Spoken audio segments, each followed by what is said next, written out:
अब्दुल सत्तारांची मुख्यमंत्री फडणवीसांसोबत चर्चा झाली आहे। जिल्ह्यामध्ये दोन्ही पक्षांनी समन्वयाने राहावं अशा मुख्यमंत्र्यांच्या सूचना असल्याचं सत्तारांनी म्हटलंय। आज मुलाचा अर्ज मागे घेणार, मुख्यमंत्र्यांकडून कोणतंही आश्वासन घेतलेलं नाही असं सत्तारांनी म्हटलंय। स्थानिक लेव्हलवर त्रास होणार नाही असा मुख्यमंत्र्यांचा शब्द असल्याचं सत्तारांनी म्हटलंय।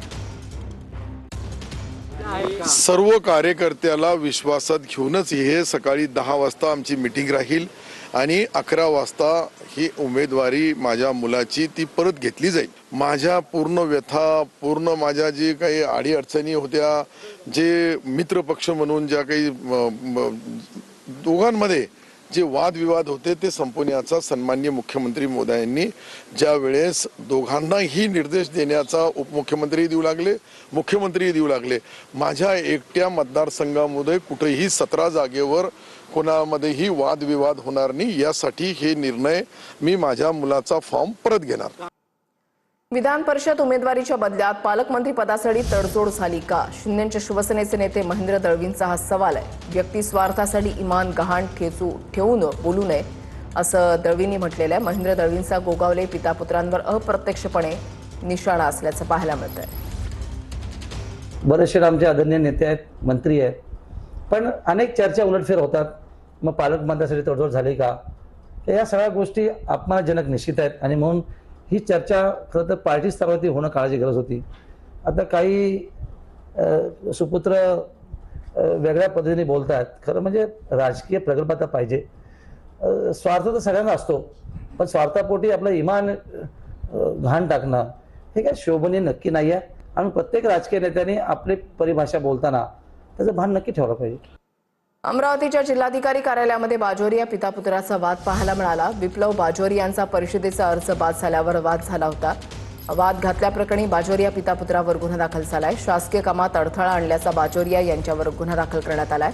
दरम्यान अधिकाऱ्यांसोबत वाद घालतानाचा व्हिडिओ समोर आलाय।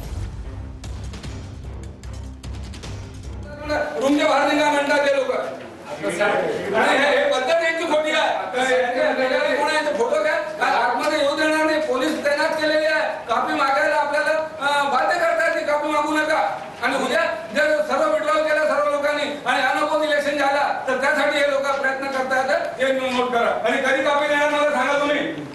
करायचे आहे आम्हाला अरेस्ट करा, सर्वांना अरेस्ट होतो आम्ही। कसला बोल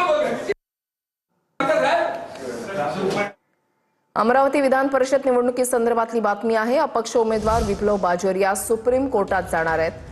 हायकोर्टाच्या निर्णयाविरोधात बाजोरिया सुप्रीम कोर्टात जाणार आहेत। अर्ज अवैध ठरल्यानं बाजोरियांनी हायकोर्टात याचिका केली होती। दरम्यान काँग्रेस उमेदवार हर्षजित देशमुखांनी बाजोरियांच्या अर्जावर आक्षेप घेतला होता, त्यामुळे त्यांचा अर्ज बाद करण्यात आला होता। दिलं की इलेक्शन पिटिशनमध्ये जावं लागेल, वकीलने सांगितलं तर आम्ही त्याच्यामध्ये जाऊ, किंवा जी रिट पिटिशन आम्ही दाखल केलेली आहे त्यामध्ये एंटरिम ऑर्डर पास केली नाही। त्यांनी सांगितलं की अदर साईड टू से दुसरे लोक 2 आले नाही, त्यांना आम्ही हर्ड करून फायनल मेरिटवर ऑर्डर डिसाईड करू, त्याचा आम्ही सन्मान करतो। आणि एंटरिम ऑर्डर काय त्यांनी पास केलेली आहे ती 6 वाजेपर्यंत आदरणीय जस्टिस महोदय लॉर्ड आम्हाला देणार आहेत। ती पाहून त्यानंतर आम्ही निर्णय घेणार की याच्यावर आपल्याला सुप्रीम कोर्टामध्ये जाता येत का, तिथं आपल्याला रिलीफसाठी आपण त्याला हक देऊ का, हा आमचा मनोबल आहे। पुण्यातील विषारी दारू प्रकरणासंदर्भातले अपडेट आहे। दारू विक्रेता आरोपी विरखाच्या घरावर बुलडोझर चालणार आहे। आरोपी विरखाचं पिंपरी चिंचवडमधलं घर हे अनधिकृत आहे। महापालिकेकडून 24 तासामध्ये घर पाडण्यासाठी नोटीस पाठवण्यात आली, अन्यथा महापालिका बांधकामावर बुलडोझर चालवणार आहे। पिंपरी चिंचवडमधील दारू अड्डा महापालिका उद्ध्वस्त करणार आहे। शेजारी नागरिक कर्नल सिंग